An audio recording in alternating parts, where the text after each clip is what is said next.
जाती है, जब आजादी की जब भी छिड़ जाती है, रुकने का नाम न ले, रंग पे रंग लाती है, रंग पे रंग लाती है। नेताजी सुभाष चंद्र बोस। यह नाम आज भी इतिहास में मशाल की तरह प्रज्वलित है। नेताजी भारत को आजादी क्रांति के माध्यम से दिलाना चाहते थे, लेकिन उन्हें मालूम था कि इस काम को अंजाम देने के लिए उन्हें भारत से बाहर जाना होगा। आइए देखते हैं इस नन्ही नाटिका में कैसे नेताजी हिमालय जैसी बाधाओं को पार कर जाते हैं। नेताजी। बिना जंग की आजादी यह असंभव है। बिना युद्ध के अंग्रेज भारत नहीं छोड़ेंगे। भारत से उन्हें फायदा ही फायदा है। विंस्टन चर्चिल भारत को अपने हाथों से नहीं जाने देगा।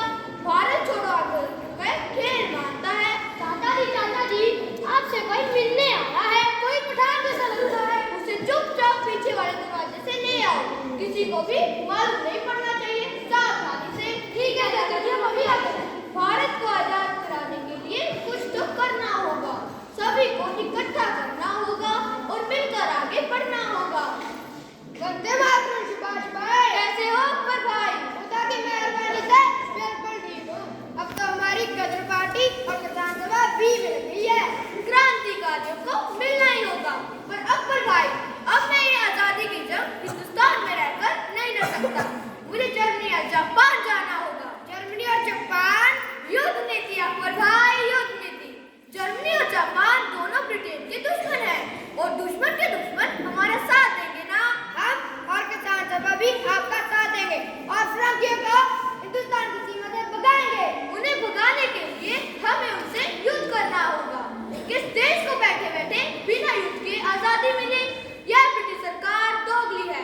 एक तरफ यात्रा जातन का झूठा नाटक करती है और दूसरी तरफ हमें गुलाम बनाकर हमारा खून चूसती है और हम पे अत्याचार करती है। अत्याचार? यह क्रांति जंग शायद नहीं क्यों है?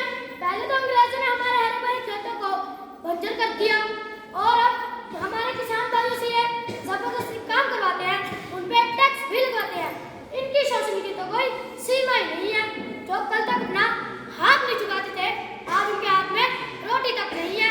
हिंदू और मुसलमानों को तो ये धर्म के नाम पर भटकाते हैं। असली मुसलमान धर्म के नाम पर भटकते नहीं। उनकी आंखों में फिरंगियों का चेहरा साफ साफ दिखाई देता है। ये अंग्रेज हम लोगों के दिमाग में जहर भर रहे हैं। ये अंग्रेज लोग हमको लड़ाकर खुद राज करना चाहते हैं। बस बच्चों, अब समय आ चुका है इन फिरंगियों की हर चाल को नाकाम करने का।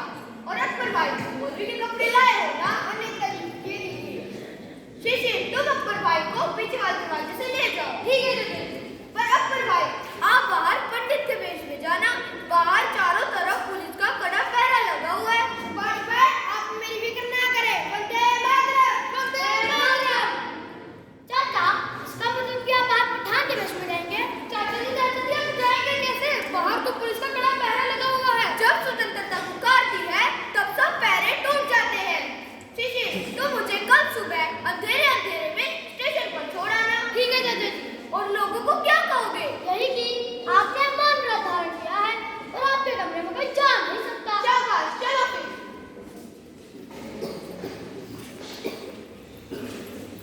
भारत का वो सच्चा सपूत, परमवीर साहसी निडर। भारत का वो सच्चा सपूत, परमवीर साहसी निडर। भारत को आजाद करवाया वो है सुभाष चंद्र बोस। भारत को आजाद करवाया वो है सुभाष चंद्र बोस।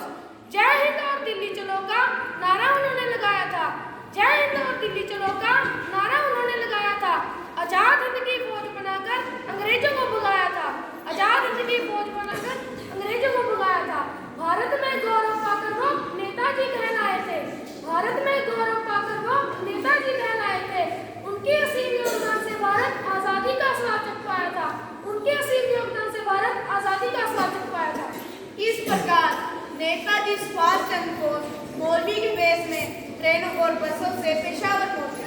ब्रिटिश साम्राज्य के गुप्तचरों की आंखों में धूल झोंककर नेताजी कोलकाता से गायब हो गए।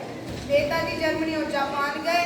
इसके दौरान उनकी मुलाकात रासबिहारी बोस से हुई। रासबिहारी बोस ने नेताजी सुभाष चंद्र बोस को इंडियन नेशनल आर्मी की कमान संभालने के लिए सिंगापुर में आमंत्रित किया। सिंगापुर।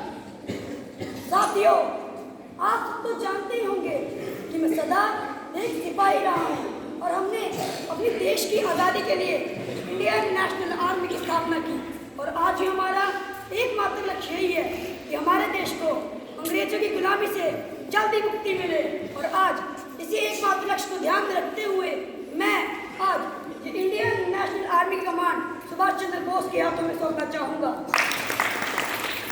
सुभाष चंद्र बोस भारत माता का एक ऐसा सपूत है जो अपने देश की आज़ादी के लिए हिमालय जैसी बाधाओं से भी टकरा गया। देश से फरार होकर इस तूफानी बंधु ने विदेशी सरकार से मदद मांगकर हमारे देश को आज़ाद करवाने में हमारी बहुत मदद की।